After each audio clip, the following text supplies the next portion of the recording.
Welcome to our comprehensive breakdown of the One Big Beautiful Bill Act Public Law 119/21, enacted on the 4th of July 2025. This sweeping legislation, passed by the 119th Congress, covers a wide range of topics, from agriculture and nutrition to defense, finance, and environmental policy.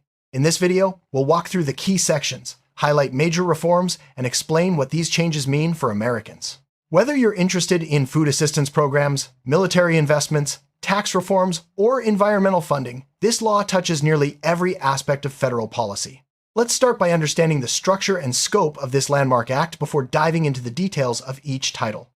The law is organized into multiple titles, each overseen by a different congressional committee. These include agriculture, armed services, banking, commerce, energy, environment, finance, health, homeland security, judiciary, and more. Each title is further divided into subtitles and sections addressing specific policy areas.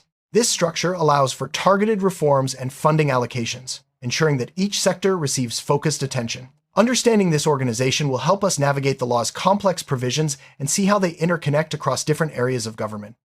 Title I begins with major changes to nutrition programs, especially the Supplemental Nutrition Assistance Program, SNAP.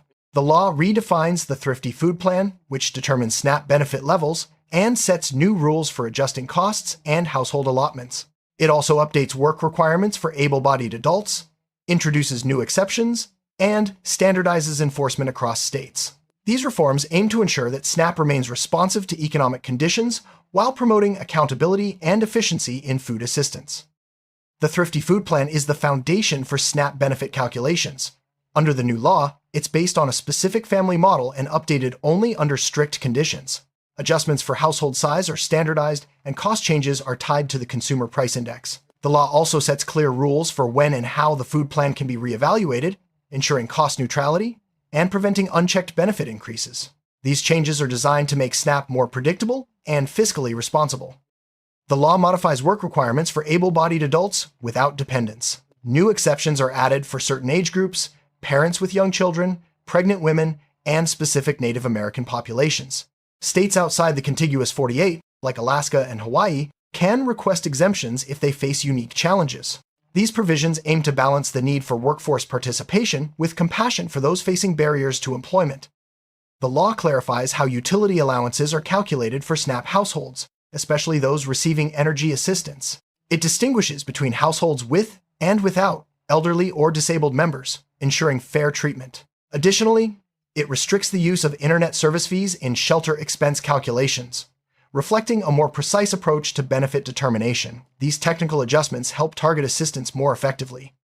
To improve program integrity, the law introduces a new system for state cost sharing based on payment error rates. States with lower error rates receive higher federal funding, while those with higher errors must contribute more. This creates incentives for states to improve their administration and reduce mistakes. The law also adjusts federal reimbursement rates for administrative costs, gradually shifting more responsibility to states over time. The law makes temporary changes to the National Education and Obesity Prevention Grant Program, limiting its duration. It also tightens eligibility for SNAP among non-citizens, specifying which categories of aliens can participate. These measures reflect a focus on both public health and program integrity, ensuring that benefits are directed to those most in need and that health outcomes are considered in nutrition policy. Subtitle B rescinds certain forestry funds, while Subtitle C updates commodity support programs. Reference prices for crops like wheat, corn, and soybeans are increased, and new rules for base acres, producer elections, and payment limitations are established. These changes aim to modernize farm support, provide more predictable income for producers, and ensure equitable treatment for various types of farming entities. Subtitle D enhances disaster assistance for farmers, including higher payments for livestock losses and expanded coverage for farm-raised fish and honeybees. Subtitle E strengthens crop insurance, especially for beginning farmers and specialty crops, and increases premium support. These reforms are designed to make agricultural risk management more robust and accessible, helping producers recover from unforeseen events. Subtitle F allocates significant funding for conservation, trade promotion, nutrition, research, energy, and horticulture in rural areas. Programs like the Regional Conservation Partnership and Specialty Crop Research receive increased support. These investments aim to boost rural economies, promote sustainable agriculture, and foster innovation in food production and environmental stewardship. Title II focuses on the Department of Defense, with major appropriations to improve the quality of life for military personnel. Funds are allocated for housing, healthcare, childcare, education, and spouse professional licensure. The law also authorizes temporary increases in investment for privatized military housing and expands authority for constructing unaccompanied housing. These measures reflect a commitment to supporting service members and their families. Significant investments are made in shipbuilding, including funds for new submarines, destroyers, and support vessels. The law also supports advanced manufacturing, artificial intelligence, and autonomy in naval operations. These appropriations aim to modernize the U.S. Navy, strengthen the shipbuilding industrial base, and ensure technological superiority in maritime defense. The law provides billions for next-generation missile defense technologies, including directed energy, hypersonic defense, and space-based sensors. Investments are made in both offensive and defensive capabilities, with a focus on layered homeland defense and resilience against emerging threats. These measures are designed to keep the U.S. at the forefront of global security challenges. To address vulnerabilities in the defense supply chain, the law allocates funds for munitions, production, critical minerals, and industrial base expansion. Programs are established to support domestic manufacturing, secure supply lines, and foster innovation in defense technology. These steps are crucial for maintaining military readiness and reducing dependence on foreign sources. The law invests in scaling up production of low-cost weapons, including unmanned aerial systems, advanced command and control tools, and innovative military logistics. Funding is provided for rapid prototyping, AI integration, and the development of new technologies to ensure the U.S. military can adapt quickly to changing threats and maintain a technological edge. Recognizing the importance of efficiency and cybersecurity, the law funds business systems replacement, automation, and AI for financial audits. It also supports cybersecurity programs and infrastructure improvements. These investments aim to streamline operations, protect sensitive data, and ensure the Department of Defense remains agile and secure in a digital age. The law provides major funding for air superiority, including new and upgraded aircraft, electronic warfare capabilities, and unmanned combat systems. It also invests heavily in nuclear forces, supporting modernization of missiles, bombers, and command systems. These measures are designed to maintain U.S. dominance in both conventional and strategic military domains. Recognizing the strategic importance of the Indo-Pacific region, the law allocates funds for military exercises, infrastructure, cyber operations, and space capabilities in this area. Investments are made in airfields, communications, and satellite protection, reflecting a focus on countering regional threats and supporting allies. These provisions strengthen U.S. presence and readiness in a critical theater. The law funds a wide range of readiness initiatives, including depot modernization, equipment upgrades, and special operations support. It also provides resources for border support and counter-drug missions. Oversight is strengthened through additional funding for the Department of Defense Inspector General, ensuring accountability and transparency in the use of these substantial appropriations. Title III addresses financial regulation, notably capping funding for the Bureau of Consumer Financial Protection. It also rescinds funds from certain housing retrofit programs and eliminates the Securities and Exchange Commission Reserve Fund, redirecting remaining balances to the Treasury. These changes reflect a shift toward tighter fiscal controls and reallocation of federal resources. The law appropriates $1 billion for the Defense Production Act, supporting domestic industrial capacity and supply chain resilience. This funding is available through 2027 and is intended to ensure the U.S. can rapidly respond to national security needs, especially in times of crisis or global competition. Title IV provides over $24 billion for Coast Guard mission readiness, funding new ships, aircraft, icebreakers, and shore facilities. The law emphasizes operational resilience, maritime security, and the ability to respond to emergencies in Arctic and Antarctic regions. These investments ensure the Coast Guard remains a vital part of national defense and disaster response. The law extends the FCC's authority to conduct spectrum auctions with specific exclusions for certain frequency bands. It requires the identification and reallocation of federal spectrum for commercial use, aiming to boost wireless broadband and generate revenue for the Treasury. Funding is also provided for spectrum analysis and reporting, supporting the growth of next-generation communications technology. Title V covers oil and gas leasing, mining, renewable energy, and water projects. The law updates royalty rates, authorizes new leases, and establishes revenue sharing for renewable energy on federal lands. It also funds the Strategic Petroleum Reserve and supports research in transformational artificial intelligence models for energy applications. Title VI rescinds funding for various environmental programs, including clean vehicle initiatives, greenhouse gas reduction, and air pollution grants. It also eliminates funding for climate justice block grants and neighborhood access programs. These changes signal a shift in federal environmental priorities and a reallocation of resources away from certain climate-related initiatives. Title VII introduces permanent tax relief for middle-class families and workers. It extends reduced tax rates, increases the standard deduction, enhances the child tax credit, and raises the estate and gift tax exemption.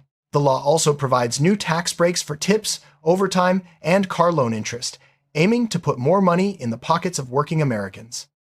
The law enacts permanent business tax reforms, including full expensing for certain property, enhanced credits for paid family leave, and special rules for spaceports. It also updates international tax rules, strengthens base erosion protections, and encourages domestic investment. These measures are designed to boost U.S. competitiveness and support job creation. Permanent investments are made in childcare, adoption, dependent care, and education tax credits. The law also enhances opportunity zones, low-income housing credits, and community development incentives. These provisions aim to strengthen families, support students, and revitalize underserved communities across the country. The law expands tax benefits for small businesses, including increased exclusions for small business stock, relaxed reporting thresholds, and special rules for rural and agricultural property. Disaster-related tax relief is also extended. These measures are intended to support entrepreneurship, rural economies, and recovery from natural disasters. The law terminates or restricts a wide range of clean energy tax credits and subsidies, including those for vehicles, home improvements, and alternative fuels. It also modifies credits for nuclear power and carbon capture, reflecting a shift toward an America First energy policy that prioritizes domestic production and traditional energy sources. New guardrails are established for deductions and tax credits, including stricter limits on business losses and remittance transfers. The law also addresses health-related tax provisions, such as eligibility for premium tax credits and safe harbors for telehealth services. These changes aim to prevent abuse, reduce fraud, and ensure that benefits reach those who qualify. Title VII also reforms Medicaid and Medicare, introducing new eligibility requirements, reducing duplicate enrollments, and tightening cost-sharing rules. The law aims to reduce fraud, improve enrollment processes, and ensure that public health programs are sustainable and effective for the long term. The law ends unemployment payments to jobless millionaires and modifies the federal debt limit. These provisions are intended to ensure that government assistance is targeted to those in need and that fiscal responsibility is maintained at the federal level. Title VIII reforms student loan programs, establishing new loan limits, repayment options, and eligibility for public service forgiveness. It also expands Pell Grant eligibility and introduces workforce Pell Grants. These changes are designed to make higher education more affordable and accessible, while ensuring accountability in federal student aid. The law introduces accountability measures for educational institutions, including ineligibility based on low earning outcomes. It also delays certain regulations related to borrower defense and closed school discharges, providing regulatory relief for schools and borrowers during the transition. Unique provisions in Title VIII include the establishment of a Garden of Heroes and new vetting requirements for sponsors of unaccompanied alien children. These sections reflect both cultural initiatives and efforts to strengthen oversight in refugee resettlement programs. Title IX funds border infrastructure, customs and border protection, detention capacity, and technology for border security. It also supports state and local assistance, presidential residence protection, and improvements to the federal Employee Health Benefits Program. These investments aim to enhance national security and improve government operations. Title X introduces new immigration fees, appropriations for law enforcement agencies, and funding for the Bureau of Prisons and Secret Service. It also extends the Radiation Exposure Compensation Fund and addresses claims related to uranium mining and nuclear testing. These provisions reflect a comprehensive approach to immigration, law enforcement, and historical justice. Let's visualize how the new Thrifty Food Plan works. The plan sets a standard basket of food for a model family and adjusts allotments based on household size. Cost adjustments are tied to the Consumer Price Index, and reevaluations are limited to maintain cost neutrality. This schematic shows the flow from the model plan to household allotments and cost updates. To better understand the scale of defense funding, let's look at a schematic showing the allocation of appropriations across major categories: quality of life, shipbuilding, missile defense, supply chain, and Indo-Pacific enhancements. This visual helps clarify how resources are distributed to address both immediate needs and long-term strategic goals. Let's visualize the main tax relief provisions for families and businesses. The schematic will show how reduced rates, increased deductions, and enhanced credits flow to different taxpayer groups, with special branches for child tax credits, small business expensing, and community development incentives. To illustrate the environmental funding changes, this schematic will show which programs are rescinded and which areas lose federal support. The diagram will help viewers see the shift in priorities and the broad impact on climate, clean energy, and pollution initiatives. Let's recap the key concepts introduced in this law: the Thrifty Food Plan, payment error rate, base acres, reference price, and supply chain resiliency. Understanding these terms is crucial for grasping the law's impact on food assistance, agriculture, defense, and fiscal policy. Each concept represents a building block in the broader framework of federal reform. Public Law 119/21 represents one of the most comprehensive legislative packages in recent history, touching nearly every aspect of federal policy. Its reforms in agriculture, defense, finance, environment, and social programs will shape the lives of millions of Americans for years to come. As implementation unfolds, agencies, states, and communities will adapt to new rules, funding streams, and priorities. Staying informed about these changes is essential for understanding the evolving landscape of U.S. public policy.